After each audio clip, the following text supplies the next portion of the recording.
Welcome to P3, I'm Randall Mark. This is a show that explores the fascinating people, places, and perspectives that make up our world. On today's show, we're exploring some stories from Jerusalem, where we meet up with some Arab and Jewish law students who are working with street kids in Jerusalem. And later on, we meet up with a professor who's helped create the modern cherry tomato. This is P3.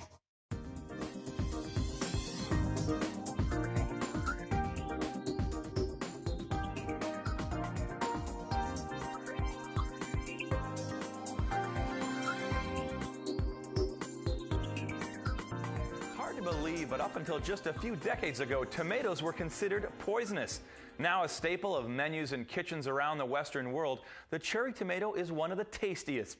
The research that led to the development of the modern cherry tomato was led by Dr. Chaim Rabinovich at the Hebrew University of Jerusalem. His studies into tomatoes have resulted in over $1 billion of sales. I recently had a chance to talk to Dr. Rabinovich on the university's research farm near Tel Aviv.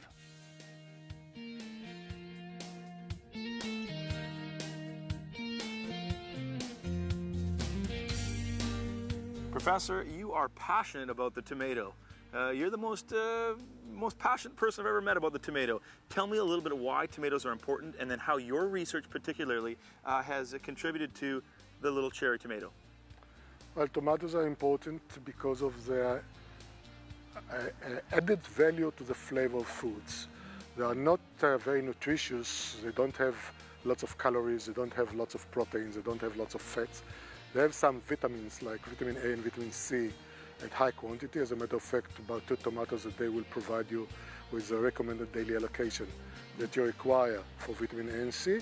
But other than that, they add much to the flavor of food. And basically, when you go to restaurants, you see kids, what they do, they will take whatever it is, they will put ketchup on the food. Yes. Why would they put ketchup on the food? Because it adds to the flavor. And why do they add? Why do tomatoes add to the flavors? Because tomatoes are rich with a specific amino acid called glutamate. And if it rings a bell, it's a monosodium glutamate, the Chinese flavor compound that brings up the flavor of meats and so on and so on and so forth. So that's why tomatoes are always used in dishes and pastas and these kinds of things. Exactly, because it brings up, it enriches the flavor of the tomato. So how does your research, though, because I know you've done some incredible genetic work with some genes with the cherry tomato. Tell me what you've done to make this an edible little fellow all around the world. Well, this little fellow was edible since the Spaniards went to Mexico and took some tomatoes and brought them back to Europe.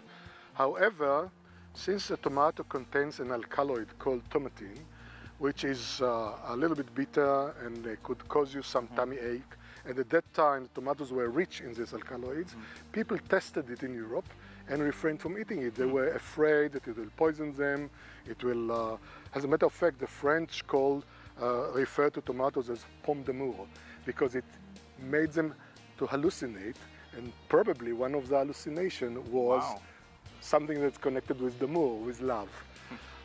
In any case, tomatoes, because of these reasons, were forbidden from eating. In New York State until 1820, tomatoes by law were not allowed to be consumed. You couldn't eat tomatoes till 1820? No pasta with tomatoes, no ketchup, no nothing. 1820, there was a person by the name of Johnson, and in Salem, New Jersey, he proved to everyone that the tomatoes are edible and are not poisonous, and since then it grew to the largest, most important vegetable industry in the world. As a matter of fact, 25% of the total vegetable production in the world, according to FAO statistics, is tomatoes. Now, what we have done. These cherry tomatoes were around for donkey years. However, they suffered from 2 disadvantages. They were completely tasteless, and the shelf life was less than a day, which means if you are a grower and you grow a tomato field and you want to pick the tomato, bring them to the supermarket, to the market, whatever it is, you don't have time. Right, so they'll go bad really quickly. Exactly. So people used to grow cherry tomatoes in their backyards, all kind of seed suppliers for backyard gardens, sold at this time varieties like Sweet Million, Sweet Thousand, and others, but they were not on the market and a city person could not have access to it.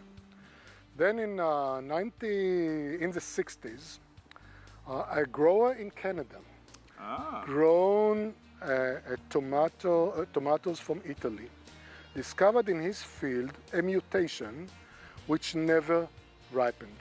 It remained greenish yellowish and remained like that, like a mummy for months. It may have happened a number of times before, but we don't know about it. We know about this time because it was reported in the literature.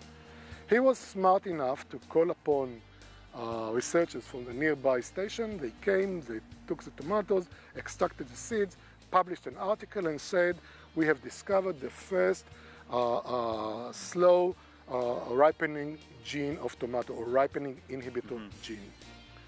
But because of the nature of the genetics of this gene, it cannot be used in commerce. A few years later, a similar things happen in California. A farmer discovers in his field a tomato that never ripens. He calls upon people from the research stations, they extract the seeds, they do the genetics, and have a similar article saying it's a different gene, but it acts the same way, and it cannot be used in research. We at the Faculty of Agriculture of the Hebrew University are in the business of challenging dogmas. And we read this information, we said, but we know that genes are not working as individuals.